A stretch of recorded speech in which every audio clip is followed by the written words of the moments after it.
Good evening, folks. It's Diamond with the Oppenheimer Ranch Project Magnetic Reversal News and Shinrin Yoku, bringing you a grand solar minimum update Sunday, July 25th, around 10:30 p.m., 2021 Mountain Time. Snowstorm in Africa. South Africa smashes 19 all-time low temperature records over the past 24 hours. But the big story, monsoon rains could bust exceptional drought across the Southwest. Keep calm. It's rain time. Boom style. Are we doing this right? Monsoon rains could bust exceptional drought across the Southwest.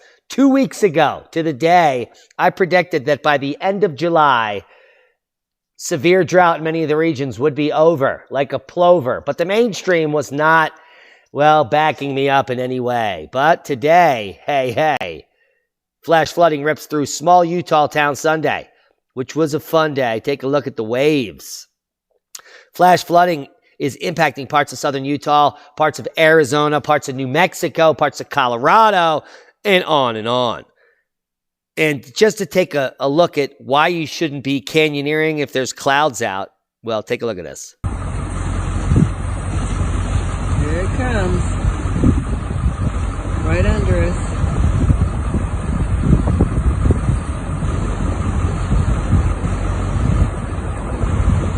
And you can see how that inflatable pool or whatever is being pulled down here. Just take a look at this. And the water is just coming and coming and going into these people's yard and garage.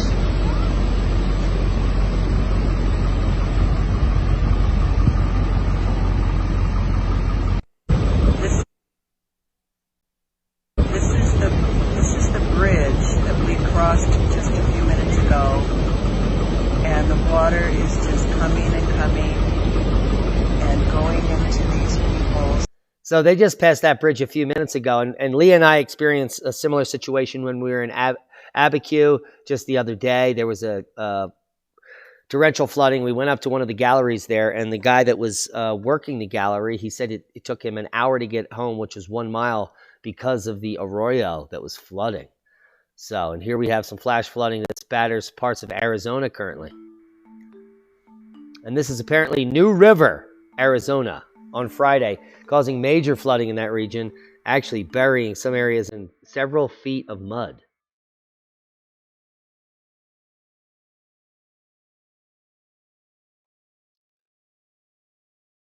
And we're definitely seeing the effect of several inches of rain in a few hours in the desert Southwest.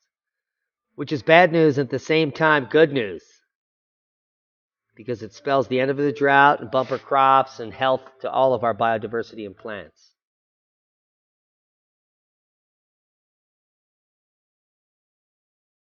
Now, this is all spawned by the deep minima we just came out of between solar cycle 24 and 25, the cosmic ray maximum that we're living, the waning magnetosphere allowing more cosmic rays to come into Earth, which nucleates more clouds, more flood events. Like we said years ago, the 100-year and the 500-year flood event would be normal. And, a lot of these sightseers here live in this area, and they've never seen anything like this. But soon, arroyos overflowing like this in areas that have no flowing water will be normal sights. And it is currently baffling the citizens that live there. But that's why you watch our channel, so that you're up to speed and you get the information you need.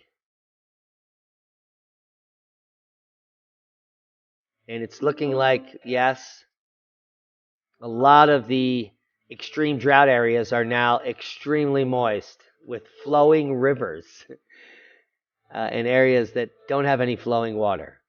Like here in Arizona, where there's simply sightseeing. And here's just some of the rain that came down to produce these floods. Absolutely torrential.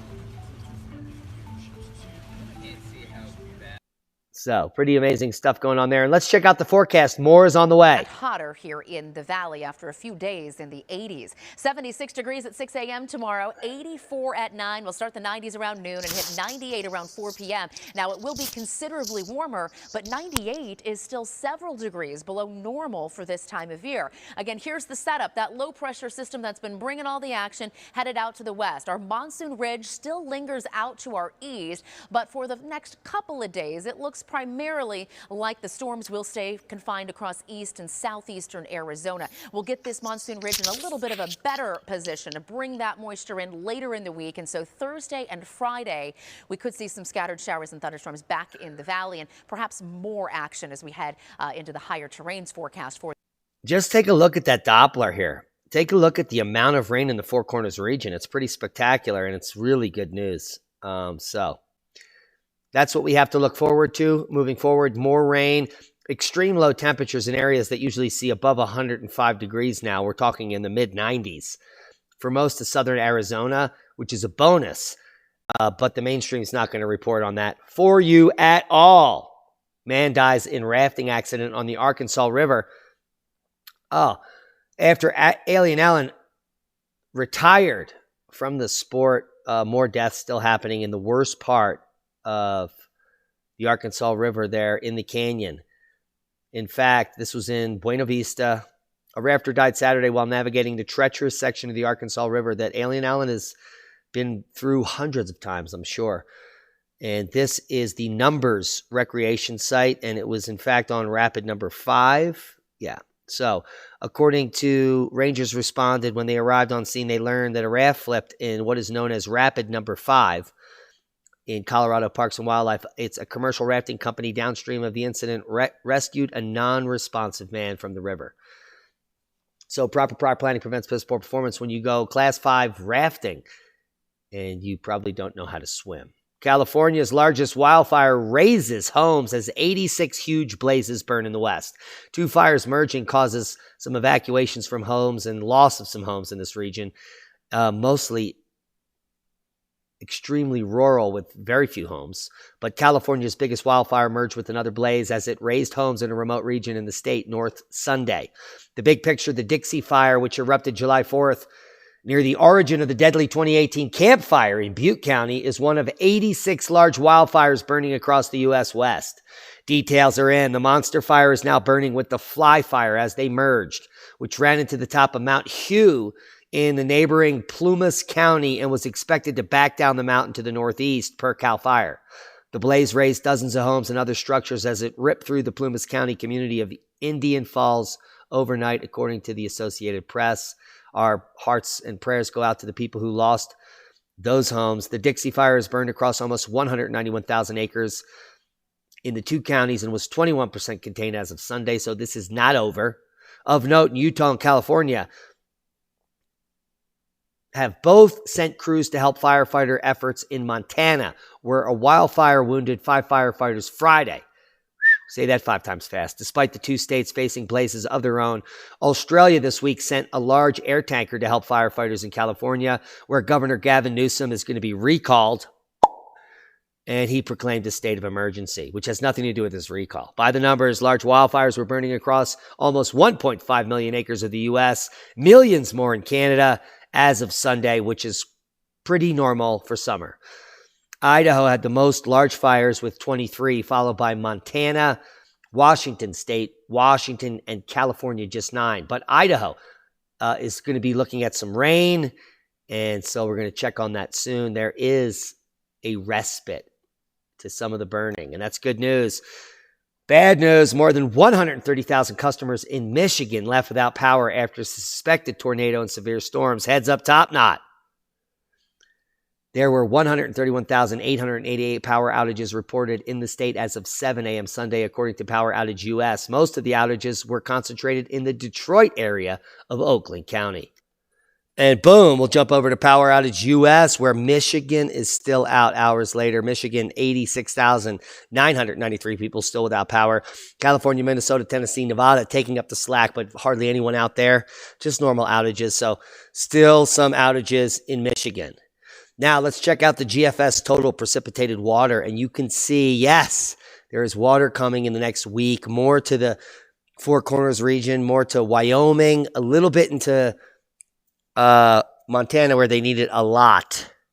So Wyoming and Montana is in a severe drought. Also North Dakota, which is going to get a little bit of rain. Washington State, well, hello. Oregon is going to be picking up a little bit of rain. The Sierra is going to be picking up moisture, as well as all of California. Little as it may be, at least some moisture. Check out how much rain is going to fall in Idaho, where a lot of those fires are falling. It's going to put a lot of those fires are falling. The rain is falling where the fires are burning in Nevada as well, Utah. So good news as we move into the center of summer.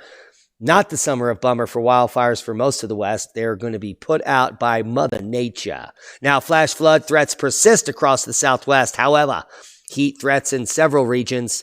Monsoon conditions will exist over the Southwest through Tuesday, resulting in localized areas of flash flooding from California to the central and southern Rockies.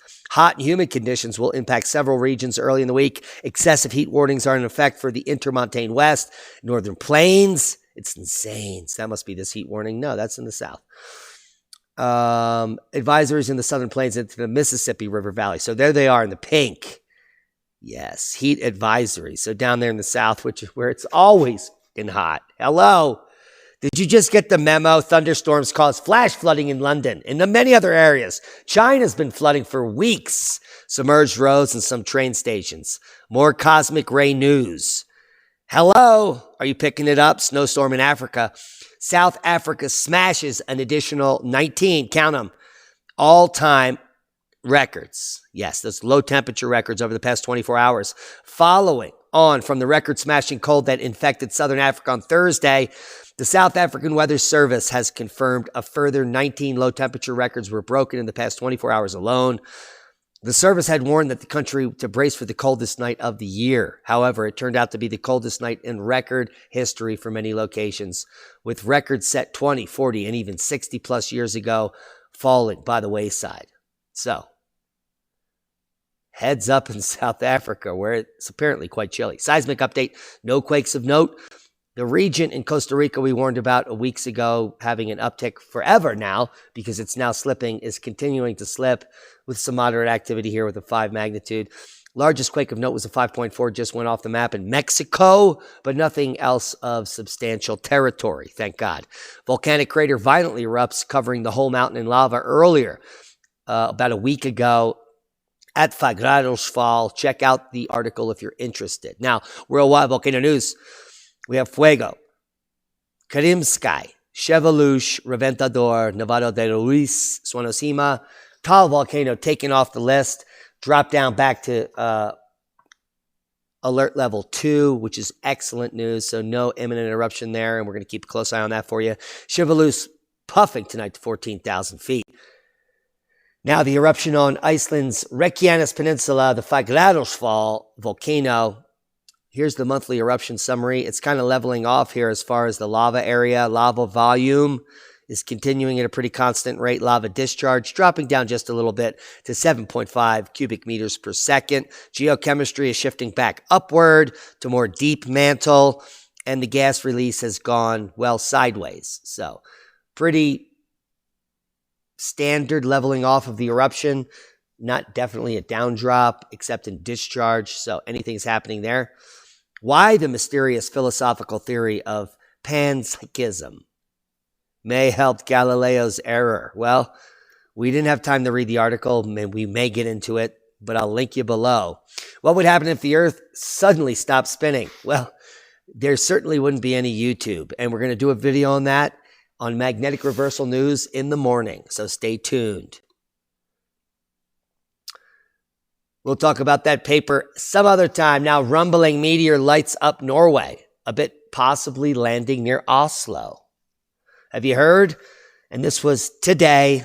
An unusually large meteor briefly lit up the sky in Norway on Sunday, creating a spectacular sound and light display as it rumbled across the sky, and a bit of it may have hit Earth, possibly not far from the capital.